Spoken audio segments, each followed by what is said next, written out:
പാക് അധിനിവേശ ജമ്മുകാശ്മീരിൽ പരിശോധനയുടെ മറവിൽ ജനങ്ങളുടെ വീടുകൾ കൊള്ളയടിക്കുന്ന പാക് സൈന്യത്തിനെതിരെ ജനരോഷം ആളിപ്പടരുന്നു. ഇതിനിടെ കുപ്വാരയിൽ പാക് ഭീകരരുടെ ഒളിത്താവളം ഭാരത സൈന്യം തകർക്കുകയും ചെയ്തു.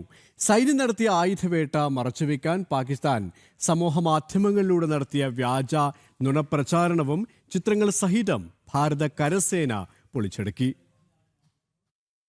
അതിർത്തി കടന്നുള്ള ഭീകരവാദത്തിന്റെ ആസ്ഥാനമായ പാകിസ്ഥാനും അവരുടെ ഔദ്യോഗിക സൈന്യവും ഒരേ സമയം രാജ്യാന്തര തലത്തിൽ നാണം കെടുന്ന കാഴ്ചയ്ക്കാണ് ലോകം സാക്ഷ്യം വഹിക്കുന്നത്. പാകിസ്ഥാൻ നിയമവിരുദ്ധമായി കൈവശം വെച്ചിരിക്കുന്ന ഭാരതത്തിന്റെ മണ്ണായ പാക് അധിനിവേശ കാശ്മീരിൽ ജനജീവിതം പാക് ഭരണകൂടത്തിനെതിരെയുള്ള യുദ്ധപ്രഖ്യാപനമായി മാറിക്കഴിഞ്ഞു. അവിടെ ക്രമസമാധാന പാലനത്തിന്റെ മറവിൽ പാക് റേഞ്ചേഴ്സ് സാധാരണക്കാരുടെ വീടുകളിൽ പകൽക്കൊള്ള നടത്തുകയാണെന്നാണ് ജനങ്ങളുടെ ആക്ഷേപം. അവകാശങ്ങൾക്കായി പോരാടുന്ന അവാമി ആക്ഷൻ കമ്മിറ്റി വക്താവ് ഹാഫിസ് ഹംദാനിയുടെ വീട്ടിൽ റെയ്ഡിന്റെ മറവിൽ കയറിയ പാക് സൈനികർ സ്വർണവും ലാപ്ടോപ്പും ടിവിയും ഉൾപ്പെടെയുള്ള സാധനങ്ങൾ മോഷ്ടിച്ചെന്നാണ് പുതിയ വെളിപ്പെടുത്തൽ. ഒരു രാജ്യത്തിന്റെ ഔദ്യോഗിക സൈന്യം വെറും കള്ളന്മാരെ പോലെ പെരുമാറുന്നതിനെതിരെ സ്ത്രീകളും കുട്ടികളും ഉൾപ്പെടെ പതിനായിരങ്ങളാണ് പാക് വിരുദ്ധ മുദ്രാവാക്യങ്ങളുമായി ഇപ്പോൾ തെരുവിലിറങ്ങിയിരിക്കുന്നത്. സ്വന്തം മണ്ണിലെ ഈ നാണക്കേടും ജനരോക്ഷവും മറച്ചുവെക്കാനും ഭാരതത്തിന്റെ അതിർത്തിയിൽ ഭീതി പടർത്താനുമായിരുന്നു കഴിഞ്ഞ മണിക്കൂറുകളിൽ പാകിസ്ഥാൻ സമൂഹ മാധ്യമങ്ങൾ വഴി വ്യാജ വാർത്തകൾ ചമച്ചത്. കുപ്വാരയിൽ